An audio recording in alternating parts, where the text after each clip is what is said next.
เมืองไซเศรษฐานครหลวงเวียงจันทร์จัดพิธีการประกาศสั่งตั้งตาแสงดุงพัฒนาอย่างเป็นทางการซึ่งประกอบมี 11 บ้าน 5,000 กว่าครอบครัวพิธีประกาศสั่งตั้งตาแสงดุงพัฒนาเมืองไซเศรษฐานครหลวงเวียงจันทร์ได้จัดขึ้นในตอนบ่ายวันที่ 14 สิงหาคมที่ผ่านมาอยู่ที่สำนักงานตาแสงดังกล่าวให้เกียรติเข้าร่วมของทานอาจสะพังทองศรีพันดอนเลขาคณะพรรคประธานสภาประชาชนนครหลวงเวียงจันทร์มีทานพงศวรรค์ศิริพันธ์กรรมการประจำพรรคประธานแนวเล้าสั่งชาตินครหลวงเวียงจันทร์ทานนางบัววรสุขล้าแสงเลขาพรรคเมืองไซเศรษฐาพร้อมด้วยภาคส่วนที่เกี่ยวข้องในพิธีทานกลุ่มภาวาจำปาสุขประธานคณะกรรมการปกครองเมืองไซเศรษฐาได้ขึ้นรายงานการกะเกียมเปิดตาแสงดุงพัฒนาซึ่งเป็นตาแสงหนึ่งที่ขึ้นกับเมืองไซเศรษฐาตั้งอยู่เขตซานเมืองประกอบมี 11 บ้านคือบ้านดุงน้าเบียนโพนทองโซกใหญ่โซกน้อยไห่คำน้าส่างไผ่ขามงอยน้าไหนาโนและจอมสีมีพลเมือง 24,000 กว่าคนมี463หน่วยมี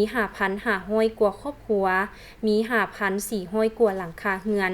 ผ่านการกะเกียมความพร้อมแม้นมีผลสำเร็จตามระดับคาดหมายเป็นต้นเวียกงานการบริหารได้มีการจัดวางบุคลากรที่เรียนจบวิชาชีพกฎหมายและ IT เพื่อเกี่ยมพร้อมรับใช้ประชาชนด้วยการบริการแบบทันสมัยซึ่งได้นำใช้ระบบดิจิตอลเข้ามาช่วยในการบริหารงานระบบประตูเดียวพร้อมทั้งให้บริการเอกสาร55รายการค่าธรรมเนียมทรัพย์สินและอากรผ่านระบบอิเล็กทรอนิกส์อย่างโปร่งใสเวียกโค้งลางสำเร็จการปรับปรุงซ่อมแปลงสถานที่ห้องรับบ่อนเฮ็ดเวียกป้องบริการประตูเดียวซึ่งได้กำหนดเอาโครงการปกส.กลุ่มเป็นสถานที่ตั้งของสำนักงานตาแสงดุงพัฒนาที่อยู่ติดกับโครงการบ้านดุงโดยได้มีการปรับปรุงอาคารปรับปรุงเดินก่อสร้างห้องน้ำหัวกำแพงและซื้ออุปกรณ์รับใช้พร้อมทั้งติดตั้งระบบเครือข่ายอินเทอร์เน็ตความไวสูงเพื่อรับประกันการบริการเวียกที่ว่องไว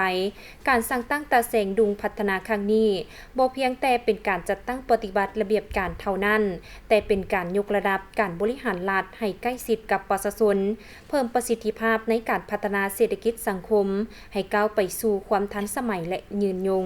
ในพิธีครั้งนี้ได้มอบมติตกลงให้แก่